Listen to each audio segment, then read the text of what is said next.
Guys, David here again. So we're in Albuquerque, New Mexico at a flea market, and I've been here for a few years now checking this flea market out, and I have seen it grown exponentially. And not only have I seen it grown with a lot more regular individual people here selling stuff, but I've seen it grown with a lot of different people coming to buy stuff. Um, you can see the parking lots have grown like twice in size. Literally, the parking lot for here is twice the size it was just 2 years ago. And now that everybody's in here, there's literally has to be twice the amount of vendors here also. Now, if you look, if you can, I'm gonna turn the camera on in a minute and I'll give you pictures and stills of what I see here. But you see more and more like American necessities, electronics, bootery, clothing, cosmetics. There was only about maybe two main booths here when a couple years ago, one on each end for cosmetics, and now there's at least five on just this end. We haven't even got to that end yet. It's just this end, and it's getting pretty packed and full, and it's getting like this more and more every weekend. I'm here with Devin. Say hi, Dev.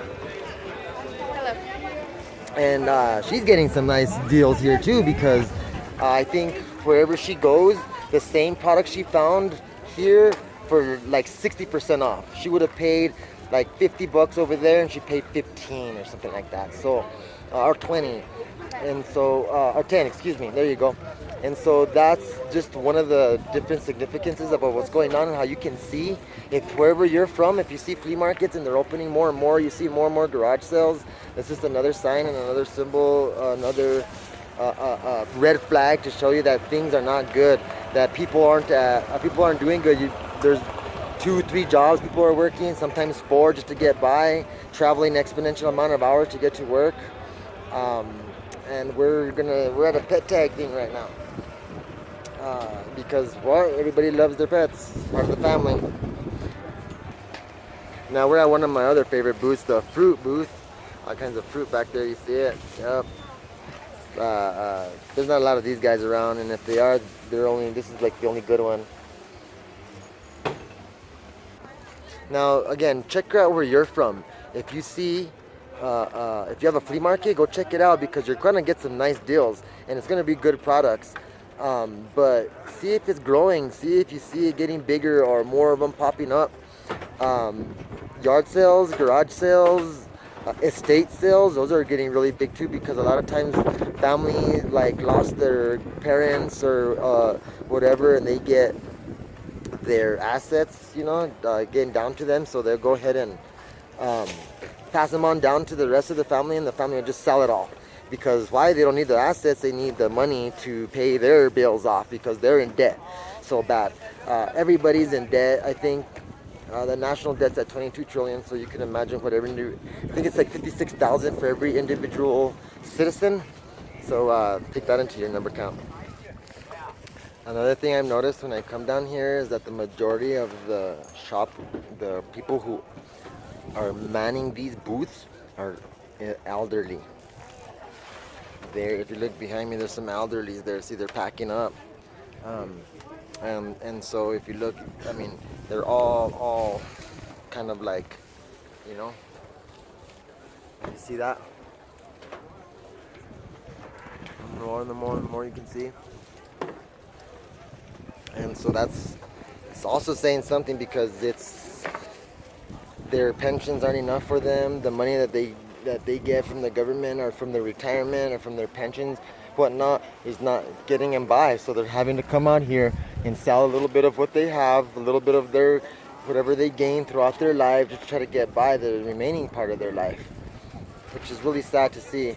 And to know that their pensions are going to be cut. They've already talking about in New York and Chicago how they're going to be cutting pensions off the government workers, and talk about riots over there and stuff like that, because the firefighters and the policemen that are retired all get pensions till the day they die. And I think it's like $75,000 a year or something like that. It's like exponentially crazy amounts. You go be a firefighter in New York, 25 years, and then the rest of your life you're taken care of with $75,000 a year. And this is money that they don't make. They just give away because they promised it. So it's awful to know that this is coming in the future, but there's a way to protect yourself. There's a booth out here that I like to come to. There's a couple of them, and they sell old U.S. currency, silver currency, and they sell it at a pretty decent price. I also like to do that and come out here and support these booths instead of going to like a coin shop, because a lot of these coin shops are they're huge multi-million-dollar organizations, and you know these guys in these booths aren't. So I like to support them better if they have the coinage that I'm looking for. So we're gonna see if we find them, and we just did. So I just left my one of my booths that I like, and he didn't really have but a lot of things. So I was talking to the guy that I buy my silver from, that is South Silver here, which is really cool, old coinage, old American coinage that is really, really slow. Even though the flea market has grown booth-wise, apparently, according to him, it hasn't really grown customer-wise. For his booth anyway. Like I said, I think more people are coming over because they don't realize what he has, the value.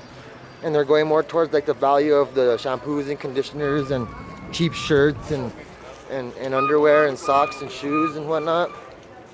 I mean, I've been coming here for years to get my socks. Even before there was a crisis going on, because I'm always in a crisis. I'm always trying to save money. But we're leaving now because it is really sad to be here and see all this stuff that we cannot buy and I want. And I see other people doing the same thing. So if you're in Albuquerque, I guess there's one off of Coors and Irving. Check it out. And there's one here off of Central and San Pedro. Till next time, I'm David, and look, there's Devin with me. Sorry.